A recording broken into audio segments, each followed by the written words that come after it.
Hello everyone, welcome back to Medical Coding Club. This is Chandrika. So today let's discuss few more important coding guidelines for your 2025 CPC exam. So in the previous video, I have discussed some 5 to 6 coding guideline, which was collected from the student end who just wrote exam. Same way, few students again they have given new coding guidelines question. So I am going through all the questions in this video, so please make sure you're watching this video completely, and also the previous one which I did regarding coding guideline, that link I will add in description. Go and watch that particular video as well. Okay, so together if you refer this 20 to 22 question, easily you can able to score a minimum 5 to 6 marks, okay, from the coding guideline. So here the first question is, what coding scenario is reported for the code 82272? So 82272 is all about blood occult test. Okay, so when you are referring blood occult test, you should cross check between 82270 and 82272. So here if you see, one is 82270, this test they are doing for colorectal neoplasm screening.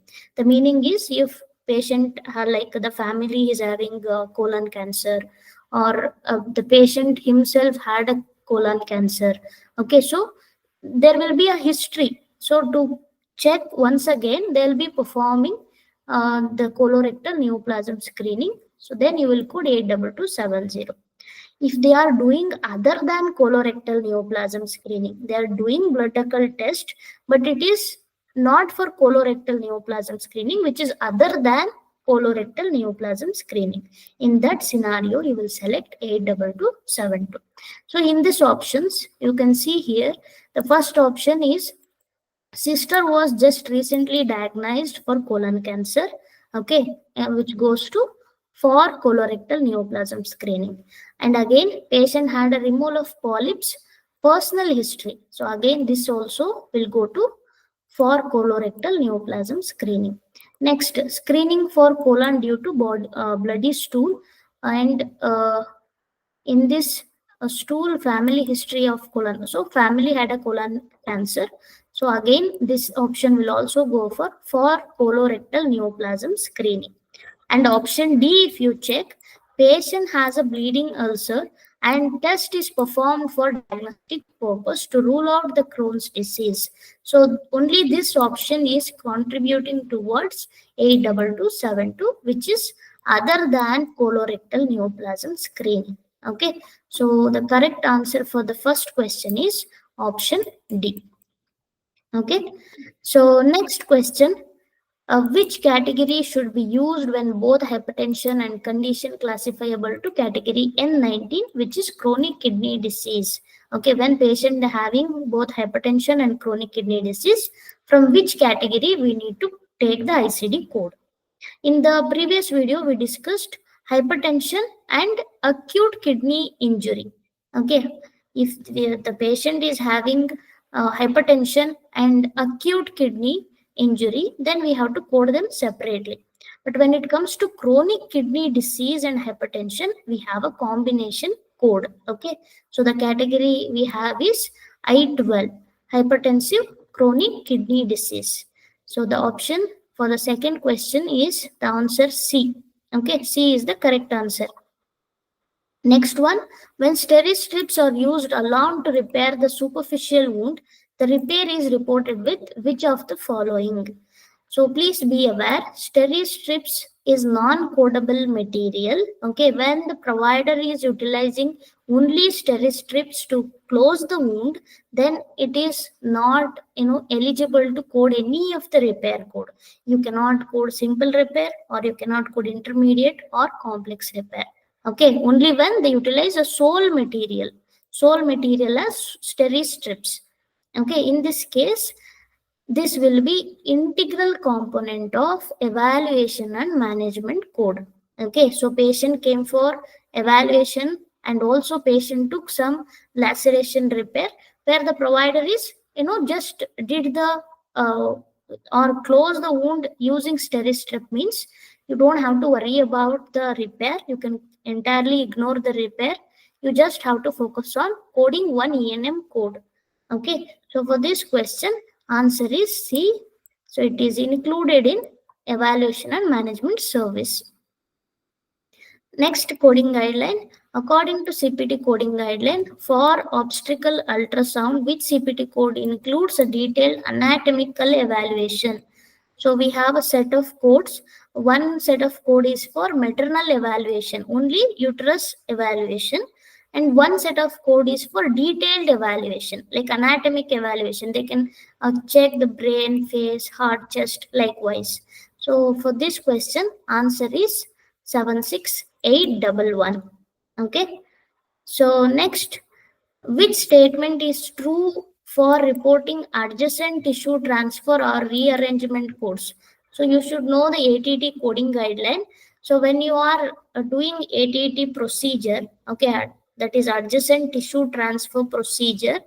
Say for example, the provider is excising some lesion. After excising on that area, provider is performing ATT. Okay, then that excision of lesion will be included in ATT procedure. Okay, you just have to bill only one procedure, that is ATT. You don't have to bill for excision. So now you can check the option. First option says excision of benign lesion can be reported separately with an adjacent transfer code, okay, which is incorrect. And excision of malignant lesion reported separately with an adjacent tissue. No, this is also incorrect. Excision of malignant lesion is included in adjacent tissue transfer code and not reported separately. So this is correct. Okay, so excision of lesion is included in ATT procedure. So you just have to code only ATT procedure. So option C is correct. And few will ask me like, is only malignant lesion is included or benign lesion is also included? Okay, it is not about the lesion here. It could be benign or it could be malignant. If they are performing excision as a primary procedure, on top of that they are doing ATT procedure, means you will code only ATT procedure. Okay, excision will be an integral component of ATT procedure. So in this question, answer is C. Okay, option C is correct. And then sixth question, which one of the following activities when performed is not considered when selecting ENM services level based on time? So while coding for time, okay, you should be very careful that in the ENM services, we do have a separate services where we will be having codes based on the time. Okay, so answer is option B, time spent on other services that are reported separately. Say, for example, provider is doing evaluation and management service. Along with that, the provider is also performing psychotherapy for 30 minutes. Okay, so you should be aware that psychotherapy for 30 minutes, we will have the separate code. Okay, you cannot combine psychotherapy timing with your ENM timing, because that psychotherapy is the service that can be reported separately. So option B is correct. And next, which is a true statement for place of service, a code for professional claims? So POS, place of service. So which scenario is true? They are questioning. So first option A, place of service codes are 3-digit alphanumeric codes. So it is incorrect because a place of service are only 2-digit. And place of service codes are found in tabular list. No, it is incorrect. Reporting an incorrect POS in where physician service was provided may result in denial of claim. So this is correct. Okay, option C is correct for this particular question. So when you are, like, say for example, the provider did the service in urgent care facility. Okay, but you have given a place of service for primary care service. Okay, so there are two different POS will be there.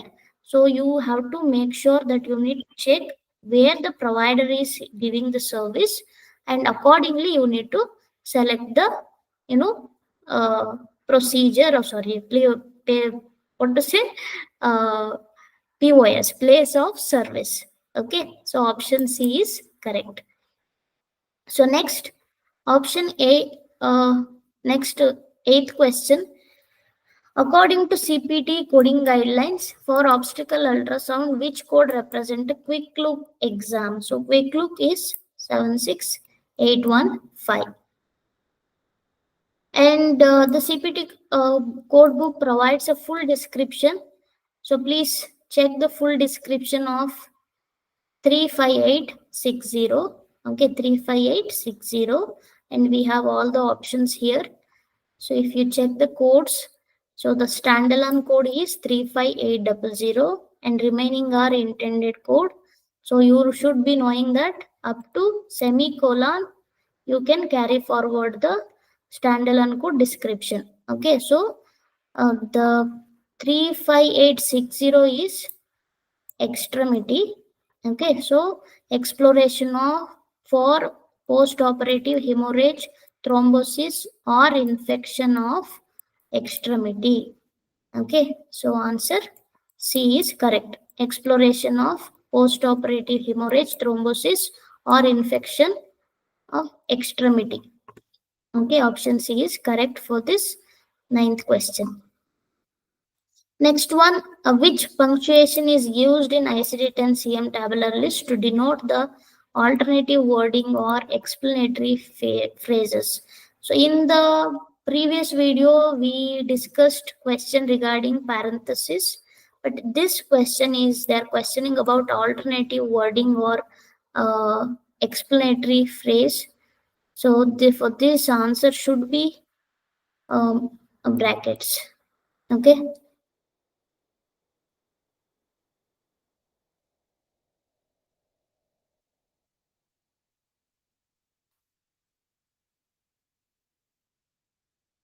So next question, according to ICD-10-CM guideline, what code is reported as an additional code when blood pressure of the patient with hypertension remains above the goal in spite of the use of antihypertensive medication?